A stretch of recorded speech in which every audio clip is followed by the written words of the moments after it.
Nous sommes sévèrement sanctionnés par la censure. Nous avons besoin de vos réactions pour continuer à exister. N'oubliez pas de partager, de commenter, de vous exprimer sous cette vidéo pour montrer que vous l'appréciez, que vous avez des remarques, des questions, des infos complémentaires à y ajouter, ou tout simplement de nous montrer que vous existez en tant que web spectateur et humain conscient. Merci d'avance de notre part.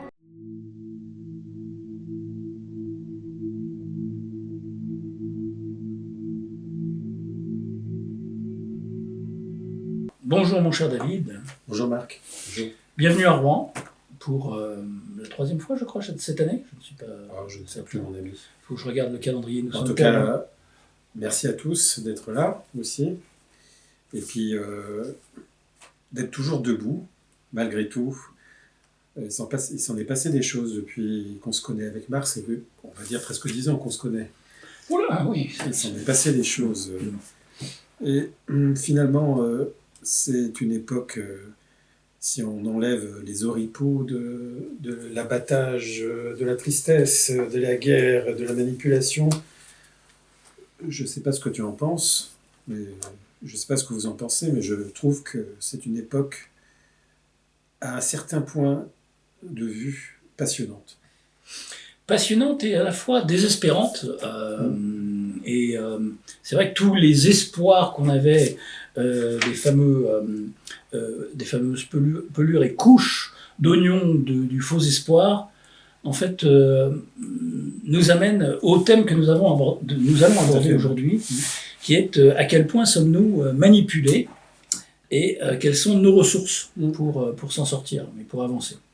Et ça répond à une autre question qui est à peu près similaire, mais sommes-nous nous-mêmes des illusions de plus? Et que j'ai envie d'introduire ce sujet-là, si tu es d'accord, c'est le fait que je pense qu'il y a un changement qui s'est fait depuis que je te connais.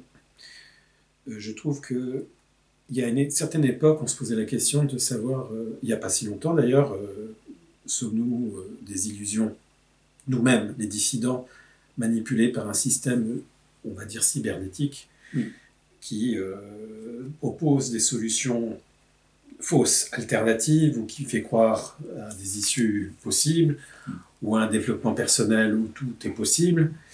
Et on se rend compte à une vitesse accélérée, et je pense que, à mon avis, que cela échappe aussi aux maîtres d'œuvre de tout de ce scénario qu'on voit, c'est le fait qu'il y a, depuis quelque temps, je travaille, et on en parle aussi, et ça sera aussi le sujet d'aujourd'hui aussi, à travers à la fois les dénonciations de tout ce qui s'est passé ces quelques mois et tout ce qui peut bouger en nous, c'est d'arriver à un point où le vrai et le faux sont tellement mélangés, où les réponses ne sont pas des réponses, mais des pseudo-réponses, que si on commence à connaître la mécanique de notre mental, si on commence à se poser des questions sur le fait que toujours on nous assène que... Oui, alors c'est vrai que ces couches d'illusion, dans la simulation, qu'on dirait en tout cas de l'intérieur et de l'extérieur, fabriquées par une IA quelconque, intelligence artificielle, mais évidemment, quand je dis IA pure, forcément il y a des entités aux commandes de cette IA pour la programmer de cette façon. Donc c'est pas l'histoire de l'œuf ou la poule avant l'œuf ou l'inverse. Ou inversement, il y a toujours un pilote aux commandes d'une IA.